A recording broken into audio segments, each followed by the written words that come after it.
Hey, what's keeping you up so late? Got something on your mind? Let's talk about it. My name is Koffee Dark and Sweet, and you are now tuned in to the Midnight Koffee Podcast. Here, have a sip.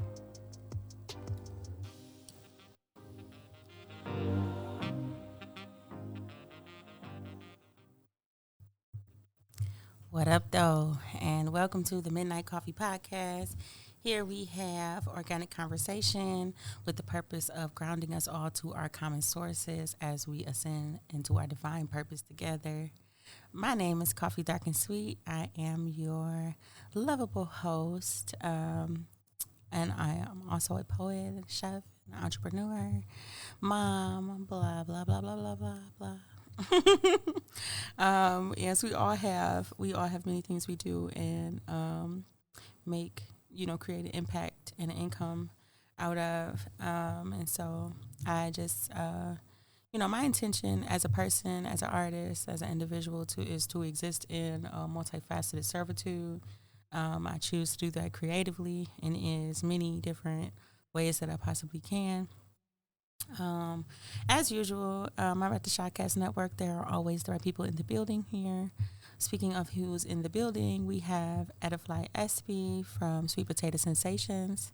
Tell the people hello. What up, though? And we also have Shy Black from the Shahcast Network, who's also a poet and multifaceted entrepreneur. Say hello. Well, thank you. Hello. How y'all doing? So this episode is the Black Business episode. We have been fighting our schedules and the weather, trying to make sure that we get this done. We are here for the Black Business episode, and I finally have the right people in the room for that. So thank you very much for being here. I really want to get just right into you. How you doing today? I'm good. You good? I'm good. What kind of day did you have? I'm feeling good. I'm like, are we on the sultry situation right now? We talking like sultry, or are we like high energy right now? Like, what are we doing? You doing whatever you want to do. Okay, I'm just because I can turn it on now. Be like, hey, I'm Ettafly on the Koffee Dark and Sweet after dark I love midnight. it. Actually, your voice is so great. You need to put these headphones on so you can hear that. Listen, okay, or I can be like, yo, we out here. Okay, anyway. But no, I'm good though. It's been a busy day, but it's been a cool day, so I'm good. Is every day busy? In different capacities. You know, some days are like more mentally busy. Some days are more physically busy. Just depends on, but it's always something. I do a lot of things, so it's always something happening. Can you tell us about all the things that you do? All the things that I do. Okay, so the primary thing is I am a second-generation business owner of Sweet Potato Sensations. This is located on Losser and Grand River across from the Redford Theater, making and creating everything out of sweet potatoes all day, every day. Okay. I've been there. It's delicious. Okay. The sweet potato pancakes has me in a chokehold. They are so good. They don't need no syrup or nothing. Listen, them pancakes are something good. They really are tasty. Like, seriously, they really are. So we make everything from sweet potatoes. So pies, cookies, cheesecake, cake, ice cream, cobbler, candy yams, muffins, cupcakes, cornbread, chicken, waffle, pancakes, grits, black-eyed pea, collard green soup, waffles, pass it all that, waffles, pancakes. Cornbread. We the sweet potato lovers, heaven on earth, and pumpkins cousin with an attitude. Woo. Revolutionize what the world takes sweet potatoes. And keeping the legacy of George Washington Carver alive. Okay. Yes. So that's the spiel. That's like the everyday kind of thing. This is the thing we do all the time. But then we're like the Cracker Barrel in the hood. Right. So, no, like literally. No, like literally. You ever been in there? Literally. No. It's the nigga barrel. Okay, you said it, not me. Okay, so ever been to Cracker Barrel? You know what's in Cracker Barrel. You can go in, you can buy like old school trinkets, stuff for your lawn, blouses, spices, seasoning clothes, yes. Old school candy, and get some biscuits and gravy and pancakes and syrup and stuff. It's the same thing, but an authentically Black experience, a very cultured experience inside of Sweet Potato Sensation. So you can come in there, and I also own Naturally Fly Detroit, which operates as the other side of the Crackle Barrel in the hood. So you can come in and get your shea butter and your bath and body products for your hair, and your I Rock Dope Hair t-shirts, and your Honor Your Ancestor t-shirts, and waist beads and other things. And those mirrors. And those mirrors. Those beautiful mirrors. Yes. Yes, and artwork. Yes. You know, so I do that in conjunction with Sweet Potato Sensations. Mm-hmm. And then I'm on several boards in the city. So I do the community work there. And advocate for people that don't have a voice, or just like showing up as myself, so that where people can say, oh, she can do that, so I can do that. Like, I wear a suit on the inside, you know what I'm saying? Like, that's somebody told me the other day, like, you wear a suit on the inside. I was like, I like you that. definitely wear a suit on the outside too. That's fine. I don't wear it on the outside. I wear a whole other kind of suit on the outside. You know what I'm saying? I told her no matter what, she always flies. Yeah, for sure. The suit is the cape is there. It's something. It's not the suit with the little kitty heel like everybody else do, but it's my own version of that. Mm-hmm. And then I host a grief support group for Black women called Where the Black Women Go to Grieve. And we do that every first and third Tuesday. It started at the bakery, but when the pandemic hit, we had to go virtual. So we're virtually most of the time. And then we also do it in person at Valade Park by the Riverwalk. So that too. So a lot of different community outreach things that we do with that. Business. I'm the vice president of our business association as well. So I have my hands in a lot of different things. What's the name of that business association? The Old Redford Business Association. Okay. What's the major function, I guess? Just to keep the community united, give people resources for their business, keep everybody together, facilitate grant fundings, keep the community cleaned up, advocate for them at the city level. All those kind of things. Yeah. So I invited you because I know you got it going on, but I appreciate you breaking it down just how much you got going. It's a little so funny. Oh my gosh, it's a little something, a little bit, you know. So I have been working for Black-owned businesses exclusively almost since 2019. Mm-hmm.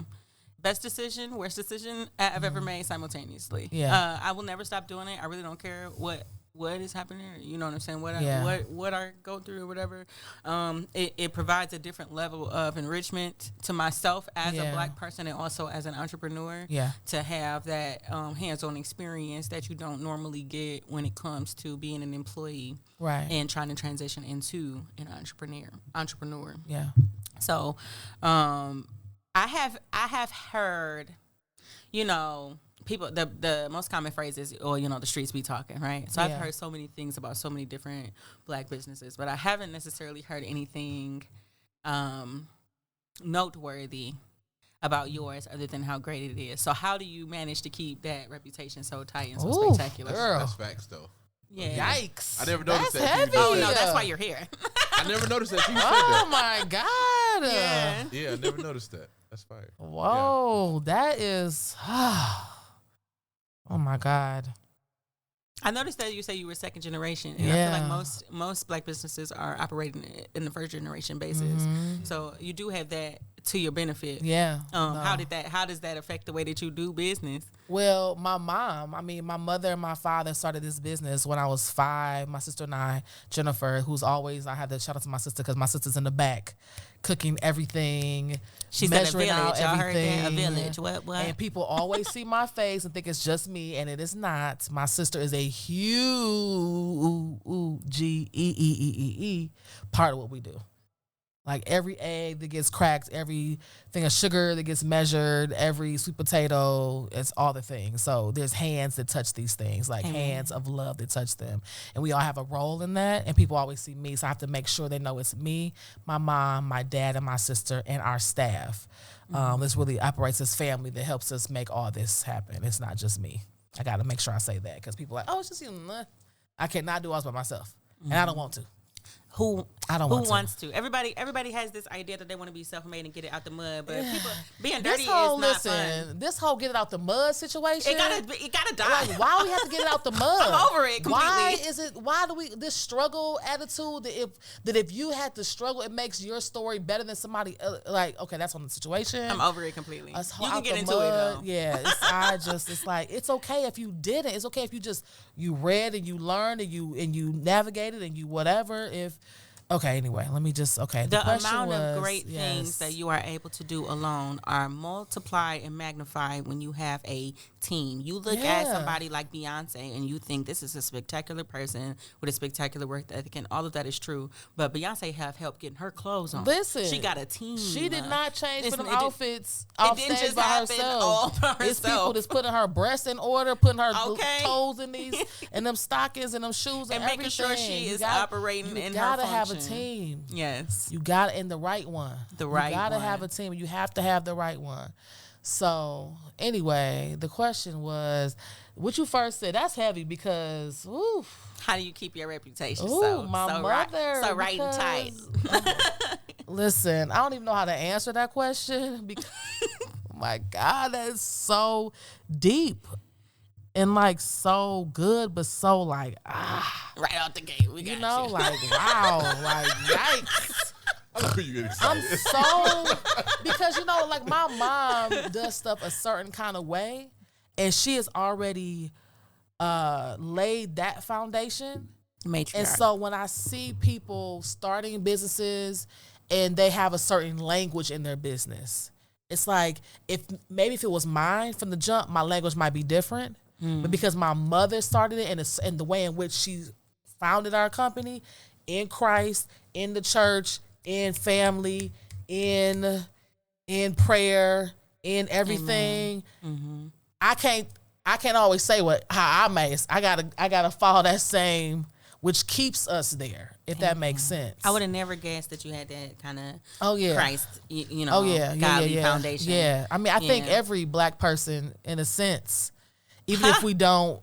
We have our roots in the same place, but it's one thing to have your roots in the same place. And now that you say it, it's obvious. You know what I'm saying? It's obvious that God is working, right? Yeah. But every operation it is not operating. I'm not saying it operates in it, but I'm saying like as a typically in this, I'm just making a general statement. Most Black people were raised in a church. Sure. Now we've all gone and done other things, but you still have that. Sometimes you go back to it when something goes on. You're like, I got to go back there for a minute. Grandma going to pull you back for a minute and say a prayer on you and let you go back to do what you was doing. But my mother, this whole company is like based in excellence and also based in Black excellence. In addition to that, in addition to God, right? However God you see God. Exactly. So it's like she wouldn't even let me or my sister do anything that isn't in excellence. So I think with all that, it's like, it's got to be right. And if we make a mistake, we're going to own it. I'm not passing the buck off on somebody else. I'm going to say, I messed up. And I do the same with my staff. If you mess up, say you messed up. Don't hide it. Tell me, SP, I did this. So let me fix it. You know what I'm saying? So I try. We won't make everybody happy. Somebody is not going to like, but I try my absolute best to make it right and to make sure we're doing the right thing. And to even sometimes over-explain people, so because sometimes you don't own a business, you don't understand like the nuances of how things work, and giving people some grace in that regard. So, how do you feel about the customer being always right? Yikes, girl. How do I feel about that as an individual? As an individual and as a business owner, is the customer always right? No, they're not always right. Please say they're hell not no. Always they right. Not. They fucking suck for They're not always right. Oh, they're not always right. And they're allowed to. And I'm not saying every customer, right? But there are some customers, especially in the Black-owned business arena, because a lot of times, now, like I said, I've worked for Black-owned businesses, but I also operate a couple of my own. So there are people who expect that because you are Black and Black owned, that they can get, buku discounts and they can speak to you any kind of way and still expect you to have some whitewashed version of professionalism about yourself to where you respond to them as if the customer is always right. Yeah. And they be wrong. Yeah. Wrong. They be wrong. Yeah, that whole statement is real interesting, and I don't always agree with it, but I love to have the conversation when people have an issue in that space. So we can have the discussion. And I love it because a lot of times when it happens, the typical response may be somebody with an attitude, and I don't have it. You don't have the attitude. And that disarms people. I learned that as a waitress. Like, you know what I'm saying? A smile, a kind word, especially when you're in the food service industry. A lot of people don't know what they actually want or, you know what I'm saying, how to communicate what they actually want. It's a communication for me. It's just like communicating. I talked to a customer the other day that had an issue. And when she was done, she was like, I'm really happy I stopped you. And I said, I'm happy you did too. She been back every other day, like coming in because fixed it. That's the beauty of it is being able to disarm people. Yeah, because I think people are typically used to somebody meeting them with an attitude. And I think we also have to be better customers a lot of times. And this is all across the board. Yeah. Just better customers. And I also understand that in a customer service type of field that we're in, I tell my team a lot of times when the holiday times, like, it's not you, but people are missing family this time. Somebody's chair is empty at the dinner table. And it's not always you that people are upset with. It's something that's happening. And this sweet potato pie is remembering them or reminiscent of memories of tradition of something that may be missing. It got to be perfect. And so we're often selling people something. We're selling people memories, love, family, tradition, whatever. And a lot of times people are missing somebody during this time of the year and why they need these things. And so it's not, so people have to be armed sometimes with customer service and I just, and it's interesting. It could be tricky, but I like to talk to people that have some issues sometimes and just help them, figure out how to get past it. When you see them kind of melt and kind of warm up, and it does make it kind of worthwhile to be able to have a conversation. Because then I'm not the person that they thought they were going to encounter. Then we don't have to come with all this. We don't have to exaggerate the story. Like, give it to me straight. Yeah. I'm like, what they do? This one right here, let me get her. What she do? She done put thing on, girl, she messed up. Let me fix it. They're like, oh, okay. Right.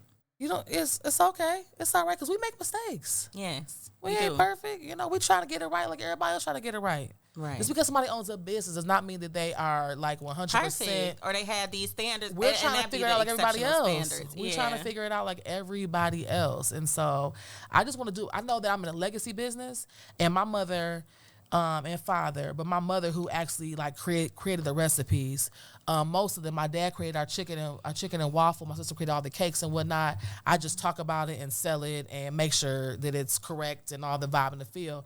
But that is very important to me. Like every time somebody gets a pie, our family name is going over the counter and out the door. And that's important. It's super important. And it's not only important as an owner, it's important as an employee. I have always felt like, especially because I came into the food service game as a wait staff, right? I've always felt like, okay, if this person has a negative experience at this table, they're not going to remember that Tiffany treated them bad. They're going to think of the whole business as a whole. Oh, they're going to say me. They're going to come find me.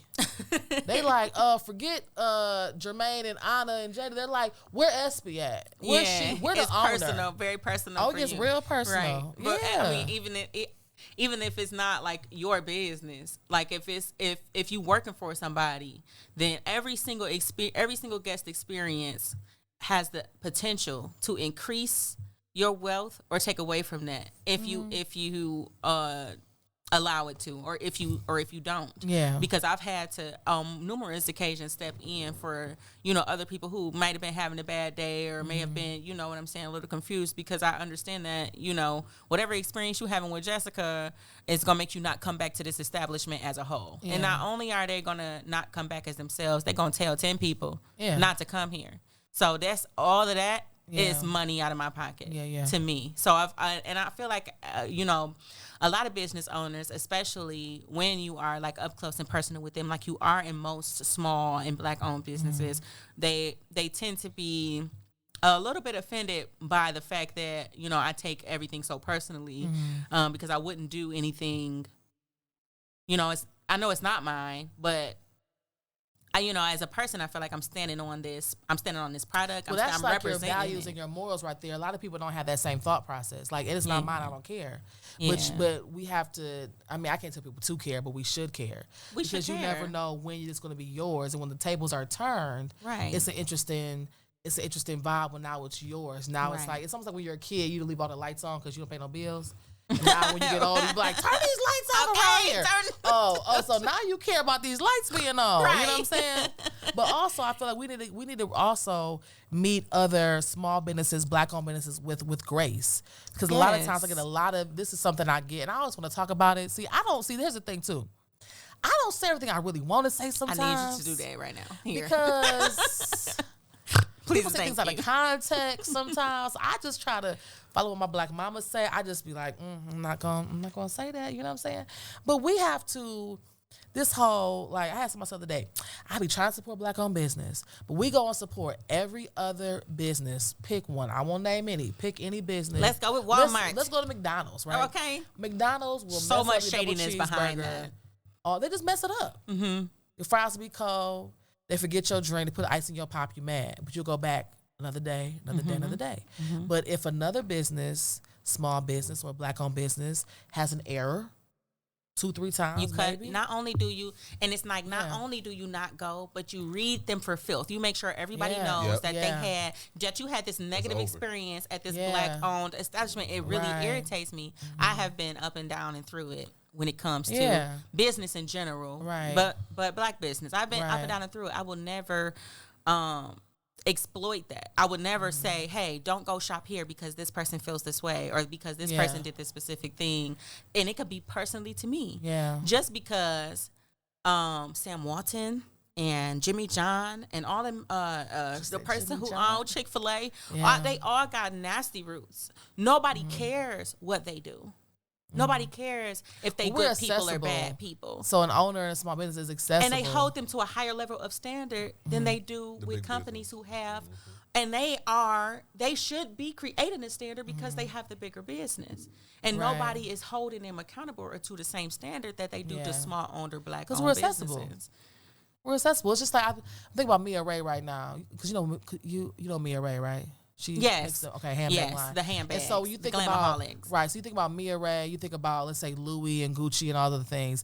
They're not, people go after her like crazy, but she's attainable. Like, she is on Instagram and she shows her life. Reachable is what I'm thinking. Reachable. Mm-hmm. And so she shows so much of her life. And so I'm like, why are you coming for this woman? Leave her alone. But when you're accessible or attainable, or some people can grab and see and touch and whatever, people just are really interested with that. I wish we would just, if you have an issue or a challenge, because the person is reachable, you should reach out to that person. And I just like, and privately, if you're about solutions, yes. And a lot of times I find people are not solutionary. They just want to be upset about something. I try to get to, like, even dispel that. Even with my team, I'm like, if I call you to my office, it's not always a bad thing. They be like, what you want? I'm like, I just want to talk to you privately because I want everybody to know your business. That's why I called you in here. Like, they're like, oh, okay. I try to, like, dispel some of these roots of how people are used to being handled. And then do it differently. So when somebody does have an issue, I'm like, you want a solution? You want me to fix it? They're like, well, I'm like, we can fix it. They're like, really? Yeah. I don't want you to have a problem. That's the least right there. Thing I want you to happen. Intention is the majority for sure. And I think they're not used to the response. So that's, I try to do all things my mom would do. And my mom, like, growing up, when we were younger, my mother, we've had our first shop across the street from our current bakery, our walk-up window, my mom would push me out in front. Like, she was in the back making everything with my sister, and if there was, like, especially during Thanksgiving time, she's like, you go up there and talk to everybody. Like, I'm like, we had a pie. So you're bred for this. Yeah, she's like, you go talk to him. And I'm like, I don't want to say. She's like, think of something to say. Like, we'd be out of pies. And I have to go up in front of everybody and say, hey, guys, we're going to. So I feel like I've really been taught, and I enjoy, like, the kind of problem solving a little bit. Like, when somebody thinks someone have an attitude, I'm like, they're like, SP, somebody's talking to me. Like, yes, who is it? I welcome it. Like, let's figure it out. That's beautiful. Let's figure it out, That's beautiful. I don't want you to, sometimes they get, sometimes they tap dance on my little nerd. They be like, ding, ding, ding, ding, ding, ding, ding. And I'm like, woo, they brought me there today. But most of the time, I know I'm in a legacy business, and I want the business to go on after me and keep living on, and it has to be on strong morals and values and ethic, and the way we handle ourselves. And that is something that can be taught. Yes, and Black excellence, and I want people to come in the shop and say, I mean, they all right in there, like, and to feel that auntie, mama, grandmama, sister vibe when they come in and feel that family situation when people don't often have that, like they're missing some of that. A lot of times we're moving so fast in the world right now, we're missing that connection with people. That's and a I heavy really hitter right there. Really for sure. want people to feel that, and without me telling people that, people come and say, "This feel like my auntie mama house or something. It feel good in here." So I like that they're actually feeling have that an auntie vibe. mama, and that's so funny because that's not a normal title. It's Black people, so we do. You know what I'm saying? But I definitely got an auntie mama. Yeah. So that legacy, that family piece for me is super, super important. And wanting to honor my mother and father, and knowing that they created something that could live on, and we put our spin on it, but I don't want it to be this. I want it to be. You don't want it to get spun out. I don't want it's not. Yeah. Don't sweep it up in the current. Keep it grounded. That's literally what this show is for, to keep people grounded to their sources, because we can get swept up in the current so easily, and especially in restaurants. I've worked in places where they change the menu every 5 seconds. Every time somebody requests something, now it's a new thing added to the menu. Yeah. You know what I'm saying? And it's not, and it's very easy to get carried away. It is because you kind of, there's so much going on right now in the world. You're trying to keep up with everybody and everything, but if you build it for everyone, you build it for no one. Bingo. And so people say, well, sweet potatoes, I'm like, if you build it for everybody, you build it for no one. And so we make things out of sweet potatoes. No, you may not like it. You may not like everything, but you like one thing, or you don't like nothing. It's okay.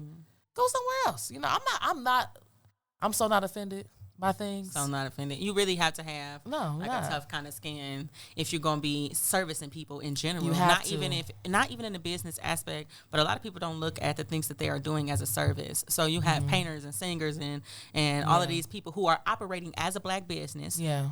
And they within their own self and right, and don't take it as that, and don't understand that they providing a service. Yeah. So they take everything that these people saying to heart and personally, and next thing you know, they work. It's is in funny jeopardy. Sometimes. I have to laugh sometimes at some things, but at the end of the day, it's an honor, and it's also tricky at the same time, because I'm not gonna act like it's all peaches and cream, right? Right. But it's an honor to know that when I was 5, my mother had an idea when nobody was sitting to help her, and she was babysitting all the kids in the house for the neighborhood, made a cookie. It was good.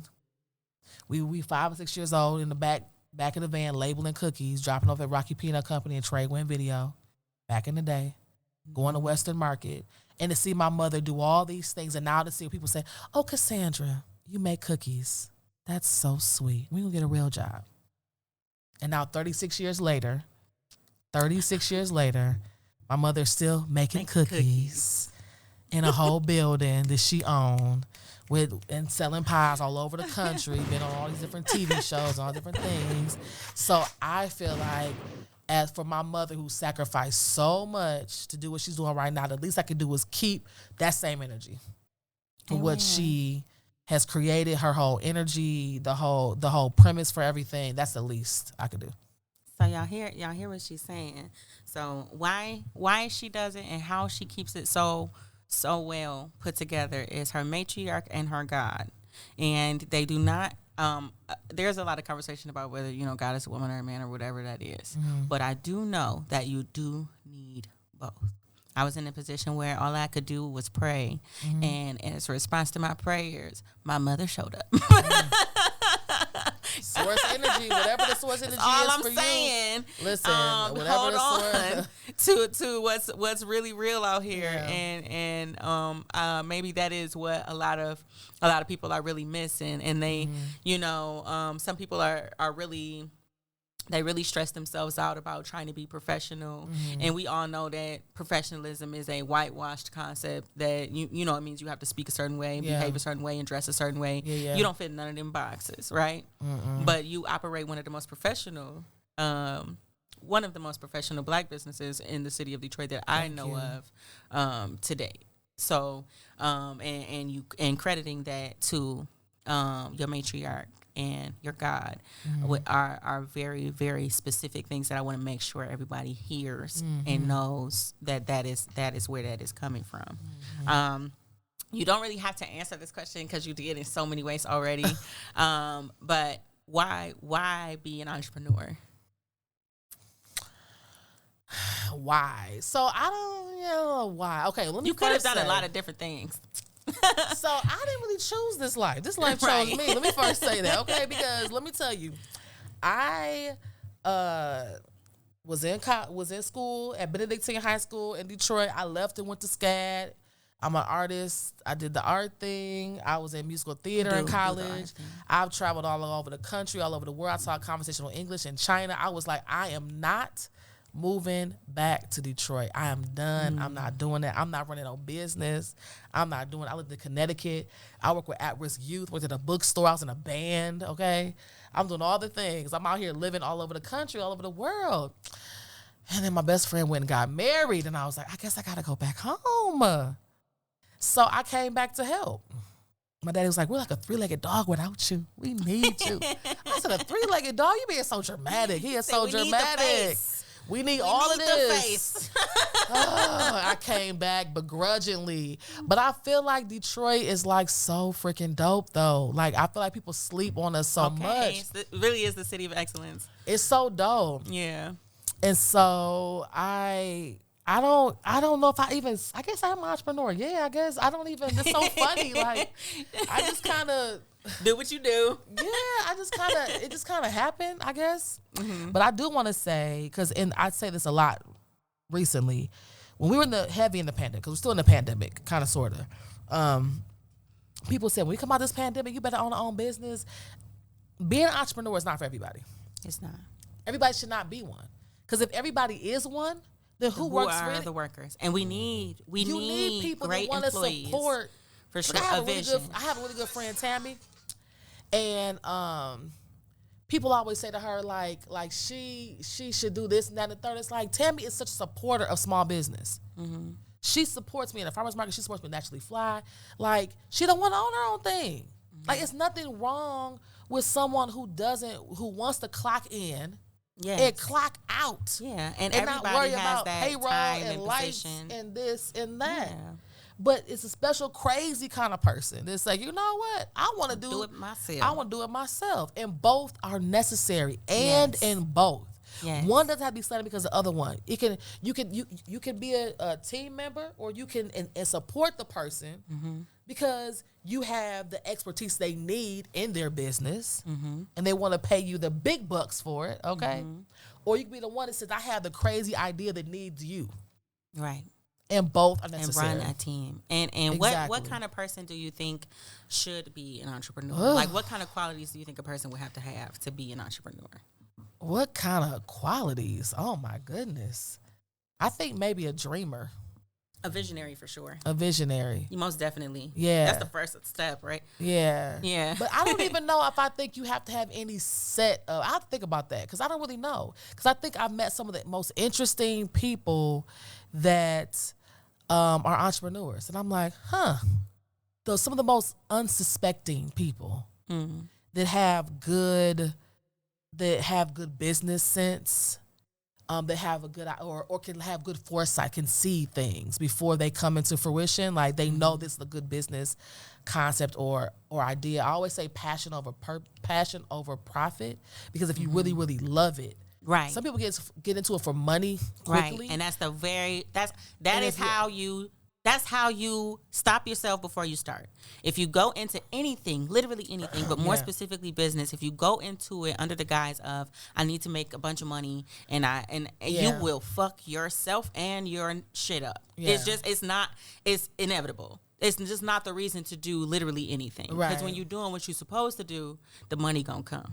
Right. And you're gonna enjoy the process. Yes. If you do it begrudgingly, just looking for money, not saying you can't do it for money, but it might not come as quickly as you want it to come. Right. So it just depends on what your why is. Really asking yourself, like, why am I doing this?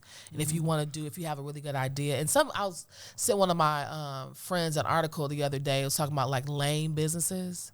Lame? Yeah, lame ones we don't even think about that are making bank. Oh, like people who make like stickers and put holes in belts and shit like that. Well, possibly, but it was an article talking about like laundromats, storage places, ice machines, vending machines, like things we don't think about that are like, we're looking for the newest, hottest business, but there's money in the things that have been around for a long time for a reason. So I don't know. I think that definitely perseverance, you have to be able to persevere. You have to know that I need to be in this. Can I stay in this? Am I going to give up tomorrow when it ain't? I don't feel like it no more. Right. You know, like every time my mom had said she wanted to give up, somebody came in and was like, Cassandra, I love what you doing and such. She's like, ooh, God sent somebody. Put the fire right up under. Because right back under your butt. I'm about to throw the towel in. It's funny you say that.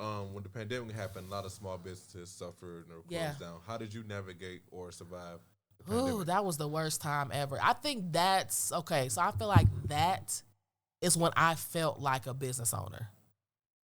Okay. Like for a long time, it felt like my mom's business. You know, like I'm there, I'm helping because I've always been in the business. I've been a kid.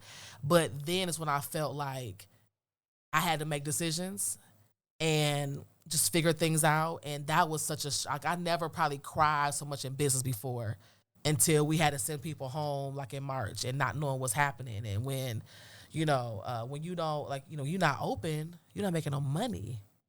You know what I'm saying? Like everybody, livelihood turned upside down. Yeah, like I'm sitting and not just home. yours, but the people who you like govern. the people and that's scary because I look at it like this, like literally I think about myself last, right? So it's like our business is taking care of households.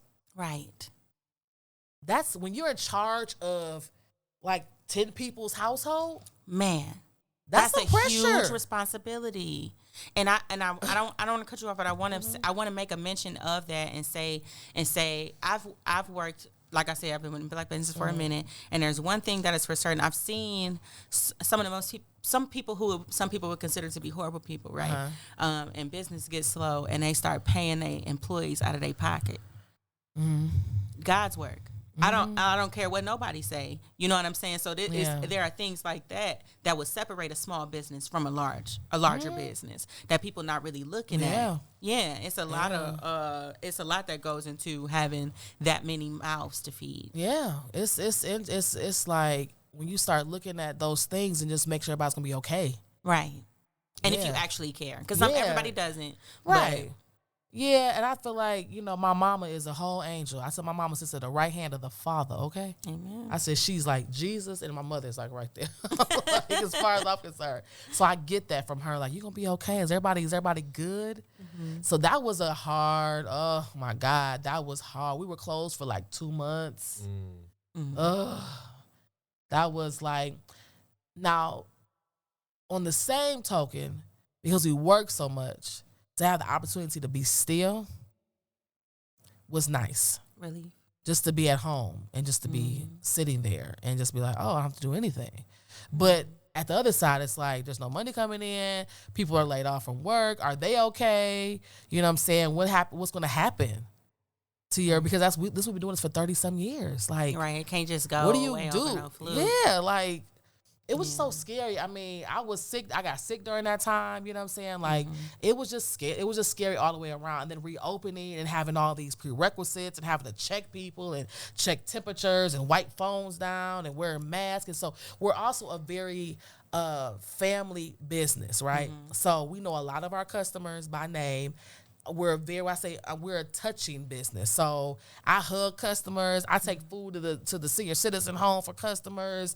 They couldn't get out. Like, it was weird to interact with them. Very sterile. Like, how you doing, Miss George? All right, have a good day. Sterile interaction. Yeah, that's an interesting way to put that. Yeah, sterile. Like, I can't touch you. I'm used to. I want to do this. I want to hug you. Right. I want to touch you. I want to sit next to you, rub your shoulder, like do so with your shoulder. I couldn't do that. It was weird. Not being able to talk to people in the way I'm used to engaging with them. Sit close. I couldn't even, I'm just like sitting back like, you know, you come in and leave and go. Like, go back out to your car. Hurry up.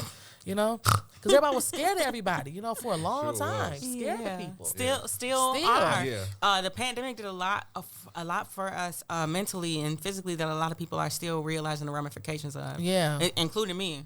It's a lot that went into being isolated and like you said, having sterile interactions with people. That is like, it's still a process to kind of undo. It is. People like are even especially the children, the school situation. It definitely affected the way everything. It's very, very interesting. So it definitely did a number. Even with our business, we're still operating on COVID hours. So we're still only open Friday, Saturday, Sunday.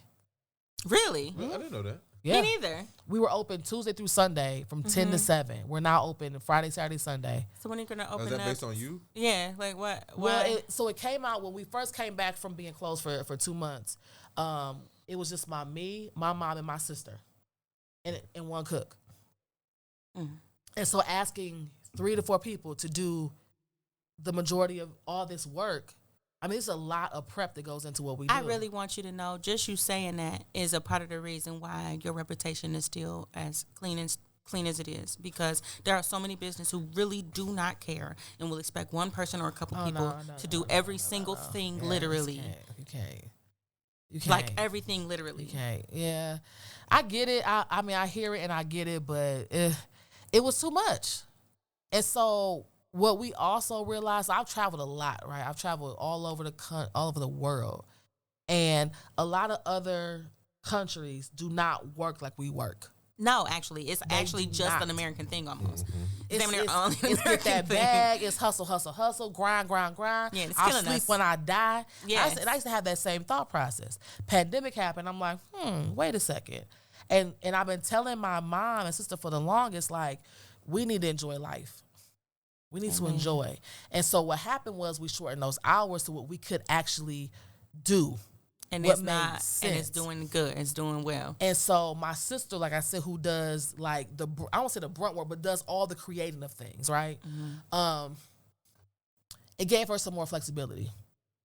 My mom, who is my parents, I have aging parents. You know what I'm saying? They're in their 70s now. My mother has the will. But sometimes her body be like, hold on, Cassandra, stop. You know what I'm saying? And so when you start looking at, when I'm on my deathbed, I hope it's 100 years from now, right? But whenever that happens, I think I'm gonna be saying, I should have made some more pie. I might be saying, I should have kissed my mama some more. I should have loved on somebody so beautifully. I should have went out of town. I should have, had family. Like, I want to enjoy. I want people to enjoy. So when people ask why we're only open these days, because I want to enjoy my life. Amen. And I want the people around us to enjoy their life. I want staff to enjoy their life. Now, yes, I might add another day, because I do want to add a Thursday. But I'm also looking at how do we enjoy? How do we enjoy? And just getting out of this hustle and bustle, and what are we doing it for? When everybody's gone on to glory, what are you living your life for? What are we doing it for? And so I'm just trying to create a new normal in that space. And right now, this is what feels good, and it's been feeling good, and it's been working for what we want to achieve as a business. And when it changes, I mean, it might change. It might change at some point. Might maybe add a Thursday for the holiday coming up. We're thinking about doing some different things, but this is not the end all be all. Like, outside of Sweet Potato Sensations and Naturally Fly, I'm a whole person. Right. And I have goals and aspirations and dreams and things I want to do. I just want to be at home and enjoy my house, Right. and just enjoy myself and do other community work and things like that, and then actually recharge myself so I can be this person. I can't be it if I'm, and even learning that people want to work differently right now. So even people in general do not want to work a 40-hour work week anymore. And it's hard actually to find people who are willing to do that. And you would think that businesses would be more appreciative of the people who are willing to do that, but it's not the correct but it's energy. Still business. I think people it's a delicate dance with that. It's so delicate with being in business and needing to get production done, but also trying to understand what the climate is. And it's hard. It is not. It's for somebody who's in business. They don't it's hard to. I'm trying to adjust my mind. Like, you only want to work 4 hours. I have never in my life.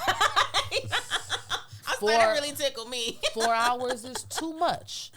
Okay. All right. So trying to balance navigate everybody's thing. These things is interesting. Yeah, it's interesting. I can imagine. It's very interesting. So trying to figure all these things out so that, and also like when when we start adjusting prices and things to accommodate different pay scales and whatever, having the customer also buy into it. So it's all these different things. But I think that we're just honoring ourselves as a business. And people come on the weekends when we're open. We open the door, people be standing outside waiting. That's beautiful. And I really appreciate that. Yeah. Like, I really appreciate people rocking with our hours and trying to figure out when we open and all the things. We just out here trying to do the best we can. Yeah. So I don't know if you I want to talk about something that I feel like directly affects Black people and also Black business. So affirmative action has been undone. There's a is it the governor of Florida or somebody in this lawyer, obviously some white man, who is using the laws that were made to protect Black people against us, and is coming after Black businesses and institutions that specifically are designed to push forward Black people, Black businesses, Black agendas. So affirmative action is already demolished. It's not a thing anymore. And there is another... Only in Florida or in life itself? No, period. It's gone. Oh. And there's another business called the Freedom Fund, which is the only like hedge fund that specifically is targeting Black business. They funded like the Lip Bar and a lot of the Black businesses that we know of today that are doing well, and they specifically target Black or minority female businesses and offer them funding. That's the next I feel like, because it's one of the biggest, it's the next institution that is under attack and it's going through this lawsuit kind of situation, and the same lawyer is the very same lawyer is trying to dismantle this thing. Yikes. So how do you feel those things affect us as Black people, but mostly as Black entrepreneurs and our ability to do what it is that we are doing? Considering funding is one of them, not just for Black businesses, but for any business, funding is the hardest part to conquer. Right. So when the institutions that are specifically designed to provide funding specifically for Black people are under attack, what now? We gotta create more. We have to bond together more. I think it's like it's an opportunity for us to come together even stronger than ever before. I have to think about it some more because I'm not super tapped into what's going on all the time. I'm more so tapped into like what I'm doing. Right. To be honest. So sometimes political things, I'm just kind of like, now what's happening now? And I watch a lot of TV. Yikes, so I don't really know. Or follow a lot of things sometimes, so I don't know. But that's interesting. I did hear a little bit about Florida, but I didn't know what was going on quite, to be honest. They nutting up. And the rules and laws that are being passed in Florida and Texas right now are really some of them are positive, but majority of them are just setting us back. Republican states. A lot of they're really doing a number. Yeah. I just think that we have to create our own things. Continually. If now was any time to be and pursue a village, it would be right now. For sure. And community. Yeah. It's huge. Yes. Whatever community you got, whatever one is yours, and getting it together and getting the leader for it. and not worrying about who leading. Yeah. I don't want her to lead out. Just let's get the right people and let's make it happen. So we can fund our own things. Yeah. You definitely have to. What would be your advice on how to find or connect to the right people? What would be my advice to find? You said find or what? Connect to the right people. Just like to be in the right rooms, to rub the right elbows, to, I think we're already in the right rooms. Amen. I think sometimes we're at the right table in the right rooms. We might not be looking at it the right way. Because sometimes we're looking for these elevated spaces, but sometimes space we're already in is already that. Elevated. It's already that. And you start forming the thing you want to see. And then if you're doing it in excellence, in the right attitude, and your heart's in the right place, then those that want to be a part of that start gravitating towards what you're doing. I think it's just if your intention is honest and your intention is pure, then what you're doing or working on, I believe you'll bring the right people to you. But if you're doing it in some other type of stuff and it's not correct, and it's if you're doing it for the under the pretense of trying to get money, that's one of the wrong reasons. I just want to let you know and that. And not that money isn't a good thing. Money is definitely a good thing, and we need it.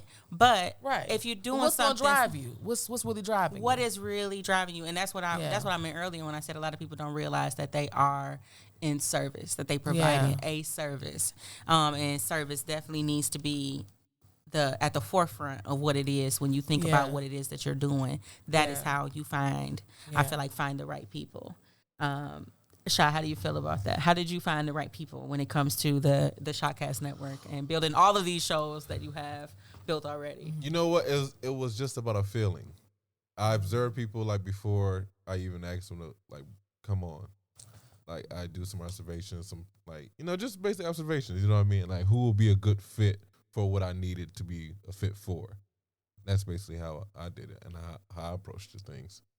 Well, they just come. I feel like people literally... If you build it, they come. If you build it, they come. And the right people. It's not going to be everybody. Right. No. When I was first working on Where the Black Women Go to Grieve, and I'm like, I need a therapist. I need somebody that is on the ground, like a street warrior, someone who is not like super, super clinical, but has the background. Mm-hmm. But it's not like removed from the community. And I found Patrice Lucas, who is Converse counselor, super cool, has all the accreditations, has all the MSLP, all the things behind her name, but is so community and Afrocentric with it. Mm. It's just like we just met, and this beautiful thing happened. And so I feel like if we're building it in the right vein, and your heart is in the right place. Definitely with the heart right. Then the right people. And for some people, money is, or fame is, or dot is important. And that could be a facet, but it shouldn't be the major thing. And it's fine. Whatever drives you, right? Right. And you'll meet those people. Mm-hmm. But I feel like I've been blessed along the way in every journey of business and organization and life. And being a Black woman, have been meeting people along the way that's been like, thank you for crossing my path. Because it's been a blessing the way in which they've crossed the path. And all money ain't paper, so you meet people in certain ways. You can catch those checks. Thank you. I love that you said that. Yeah. I feel like kindness, and I say this all the time, kindness has done way more for me, literally financially, than money ever can or has. Mm-hmm. Being kind, having kind people around you, seeking kindness, all of those things has done way more for me. It is its own currency. Mm-hmm. Talent is a currency. Yeah. Intelligence is a currency. Intelligence to me is one of the highest forms of currency that exist. Yeah. The more that you get those things, like I said, the more that you sit in that space of operating in your truest intention. Like the reason why Jesus got 7 million followers is because he embodied his message. He embodied his brand. He lived it. It was a honest thing, like you said, an honest thing that he really believed in, and he fully embodied.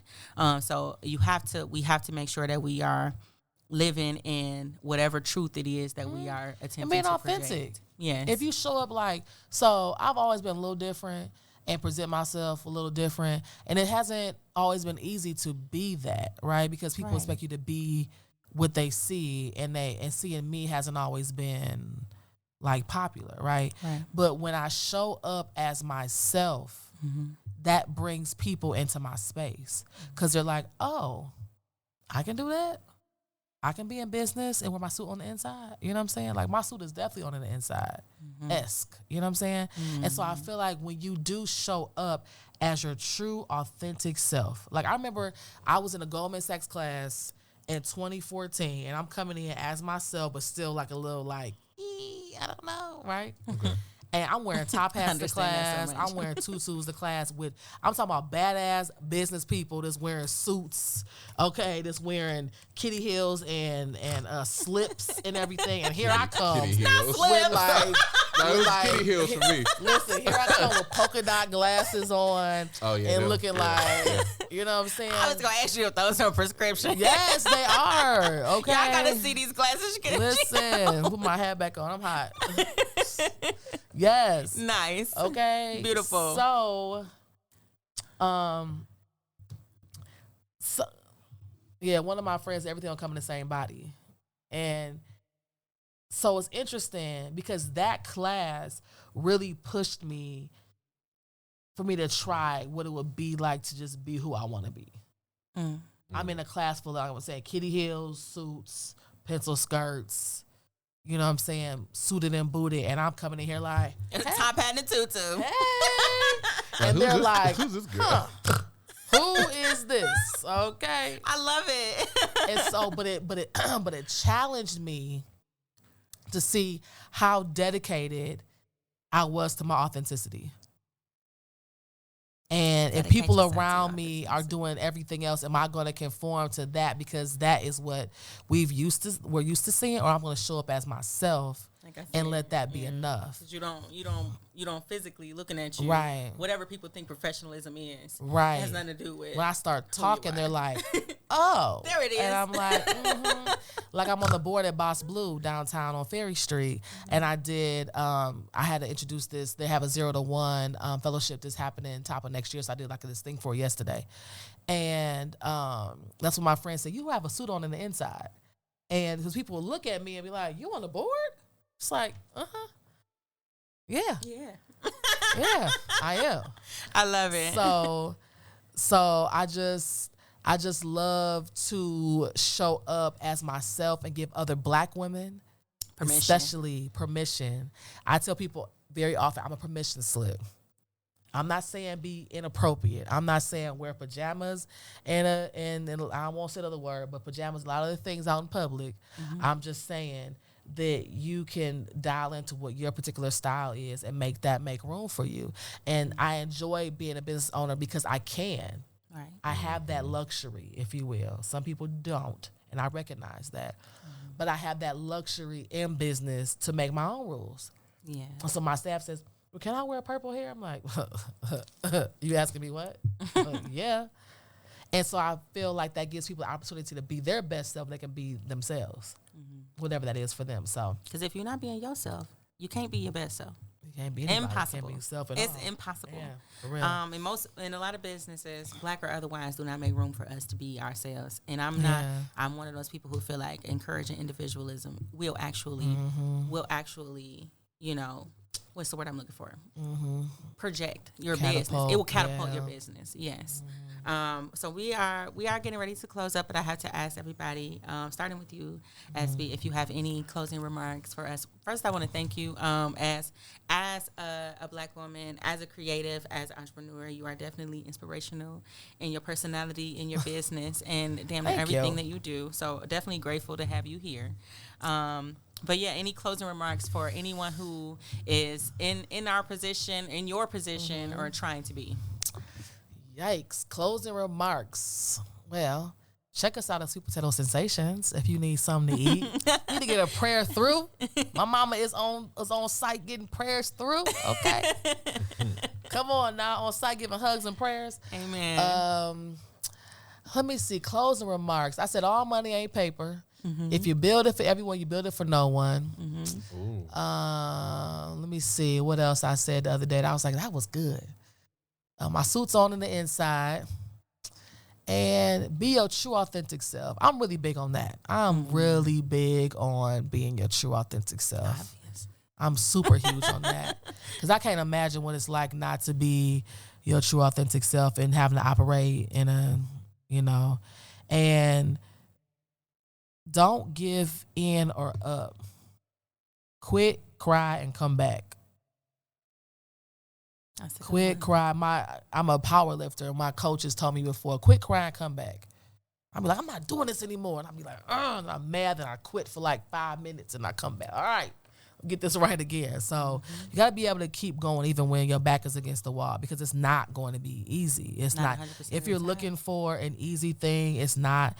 And I'm also going to say that if you decide that entrepreneurism is your road, create a company. Don't create a job for yourself.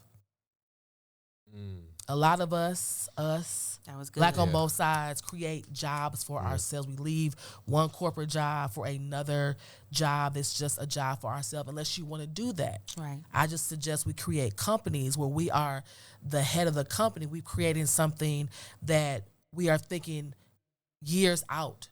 Like, for 2 years, I'm doing this, and then I'm pricing things to have somebody else do it. instead of starting a business that is never intended to be more than just you. Right. Mm-hmm. So that would be my other thought is pricing things correctly, is looking at it like I'm starting a whole company and not that I'm just doing a side hustle. Like, look at this thing as being something, and benchmark. Don't make a cookie and say it's good and then now you have a whole bakery. Like, make sure, like look at the market, see what's going on in the market, look at packaging, look at people around you, and not based off what they're doing, but also research. For sure. Does anybody like it except for you? Right. You know, and so just because it's more don't mean it's not room for you. Yeah. You need those examples and you should be looking at them and using them. Yes. And also know, and the last thing I want to say is that don't be mad when your mama or your auntie and grandmama and your neighbor and your sister don't buy your cookies. I'm going to use cookie as an example, okay? Mm-hmm. Because are they your customer? That's fire. Is Koffee my customer? That don't mean she don't love me. Maybe she don't want what I have. Right. So who is your customer? So let's not be mad at all them people. Holding on to that will stunt your growth for sure. It will. I listened. One of my friends was like, "Are you gonna close up your business because the 50 people that you know didn't buy your product when there's billions of people in the world?" Right. I was like, wow. I already knew the first part, but when he said it like that, like, you know 50 people, and because they didn't buy your cookies, we use cookies, you want to close up, but you got 50 billion, 100 million, trillion, billion people in the world, you close up for 5 people. So that I mean, I sell t-shirts and pies and cookies and everything else. I have really good friends that don't buy my things, but they're not my cousin. I ain't mad. I'm focused on everybody else that like what I do. Mm-hmm. Or that likes, not saying they don't like it, I'm not saying that, but that that's what they want. Right. You know? So that's my couple little random things. Cool. I would say my closing remarks would be to define your intention, define your why, understand what kind of service it is that you are providing, why you want to provide that service, and that will help you to attract the right people. Yeah. A lot of people, there's been a phrase for forever, the grass is greener on the other side. But if we all look at ourselves like the grass or like the flowers, then we understand that we have to put the proper roots down. We have to, water and till and treat our gardens in ways that will attract other flowers, other plants that want to be in that space and in that garden space. So we definitely need to make sure that we are doing the work and refining and defining what it is that we're doing, why we're doing it, and how. The how is a huge majority. It means more than a lot of people think that it does. I will also say to tap into as many forms of currency as you possibly can, and do not limit yourself to money as your major form or only form of currency. I know that it takes money to be able to continually create and to be able to like as we said, feed and be responsible for many families, and also look at that as are you supposed to be a business owner? Because as an entrepreneur, you are responsible for not just your own bread and butter, but so many other people's. And so you really need to do your research and look into, what it will take to be able to do that. I'm definitely gonna leave it there. Any closing remarks from you, Shah? Yeah, I had one last question for Etta. You mentioned earlier you're part of a lot of community organizations, a lot of behind the scenes things. Do you have any political aspirations? That's a really good one. You know what? Somebody the other day literally asked me that. Like 2 people. They were like, everything about running for city council or running for... I was like, I can see it. What? And they said this. Nobody's ever said that before. It's like, you would win. And I was like, I don't really know anything about politics. They was like, you should totally do it. And I was like, oh my God. I don't know, but you're like the 3rd person that's asked me that in the last couple of weeks, which is really crazy. So don't take it lightly. I don't know what that's about, but I need to, I don't know, because I never would ever like, yikes, I don't know.